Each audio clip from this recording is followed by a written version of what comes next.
Hi, everybody, and welcome to another episode of Junction. My name is Simon Timms. And I'm Eric Fleming. And today we're going to continue on our triggers series, and we're going to take a look at service bus triggers. So last time we looked at storage queues, and today we're going to look at service bus, which is kind of a similar sort of beast. So again, this is just a kind of standard project here. We'll put a link in the show notes to go and download it if you really want to see it. But we set it up much the same way that we did with storage queues. So we're going to throw an annotation here, and you see these annotations a lot when you build up these functions. So if you look behind the scenes as to what gets generated by this, let's see if I can open this in File Explorer. Into the bin here. We actually generate this function.json here. Just drag this over here so we take a look at what goes in these. And I'll open up the other one too. I think this is, so this is the service bus trigger here. So this is what gets generated as part of the build process here. So this gives us what the entry point is into the trigger. And it's also gonna pull out this binding here. So this is the stuff that we've sort of decorated the method with. And here we're saying that this is an input binding, and the queue name is going to be email output, because now that we're talking about bindings, input and output are not confusing at all.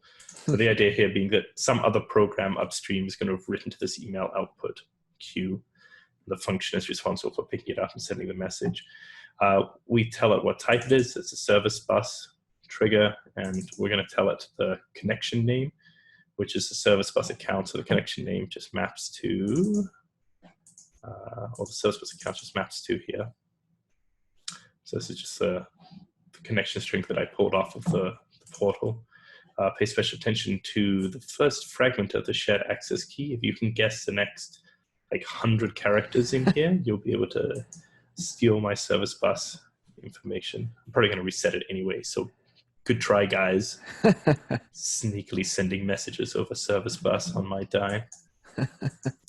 All right, anyway, so I call this one send email 2 because we already had to send email 1, and I'm not very creative.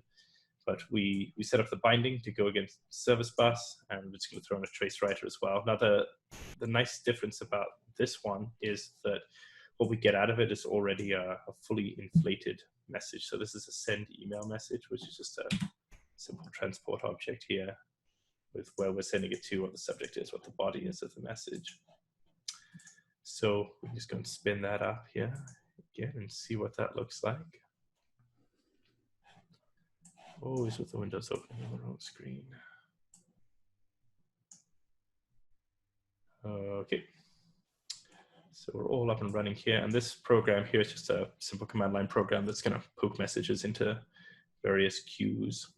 Now, do you need the emulator up and running for this one as well?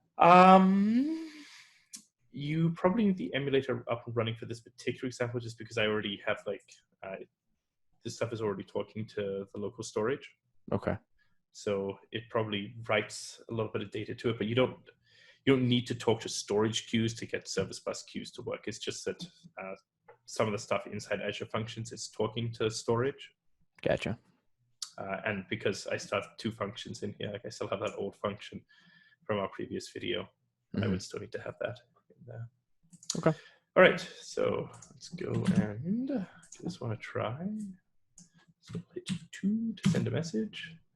And there we go, it goes pretty quickly. First one, a little bit extra latency, but I can see it's almost immediate.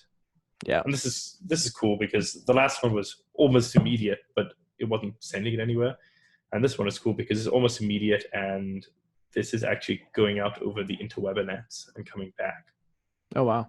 So like if I pull up my Cloud Explorer here, and I totally don't have my account.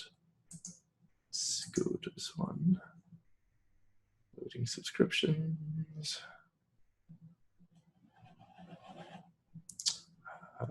SDN is the one that I'm using, I think.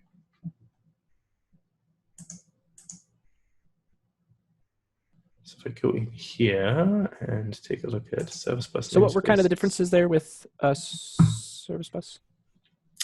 The differences between service bus and storage queues? Yeah. Okay, so service bus is a kind of larger concept, I guess. So there's a bunch of stuff inside service bus that isn't necessarily the same as storage queue. So within service bus, there is the concept of a queue, which is the closest entity that we have to storage queues. And it's pretty much the same thing. We can put a message in, a single message in, single message out sort of thing. In addition to that, there are topics, which provide pub-sub semantics. So you subscribe to a topic, and then anytime a message comes in on that topic, it's sent, like a copy is sent to each person who subscribed.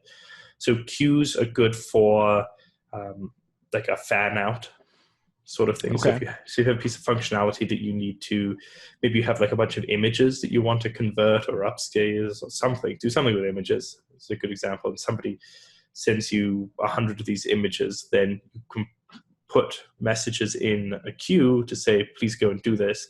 And if you have 5 consumers, let's say, then they'll just pick messages out as they're ready to receive them.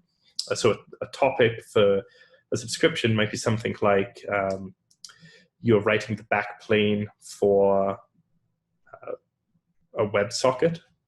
So you want to make sure that all of your web servers get that message and forward it onto their clients, because you don't know to which web server that message is important. So maybe you have something where like you want to send an email and then report back that it's done. So the message coming back would go to a topic that was like messages or email has been sent. And then through a WebSocket that would then get forwarded onto a bunch of browser clients. Gotcha. And there's a bunch of other stuff inside Service Bus too, like event hubs. So if you need to process a lot of IoT messages, then that's a good place to put it through. So that'll handle literally millions of messages a second. It'll scale to. So if you're the sort of person that has 1 million devices in the field, I guess, that could be good for you. I don't know. Like, I was thinking the other day about this, that maybe 10 years ago, I worked for a fleet management company, and we had a lot of custom code that dealt with receiving messages off of these modems in the field. And we had maybe like 3,000 to 6,000 units in the field. Okay. And like, it was a pretty big technical feat at the time that we managed to get these messages in and process them. And we did it all on our own hardware. I'm thinking that like, if I was doing this nowadays, it would honestly be an afternoon's worth of work to get the same functionality. Very cool. Well, kind of, I guess, standing on the shoulders of giants. Yeah. At a time machine. Future Simon could go back and teach Simon of the past. All right. So I think that's probably everything I want to talk about for the Service Bus queues. We'll maybe look at some other stuff too on this later. There's lots of depth that we can go into on all of these. But for the moment, we're just trying to skim over the surface and give everybody a brief overview. Cool. Okay, great. We'll see everyone in the next episode. Bye, guys.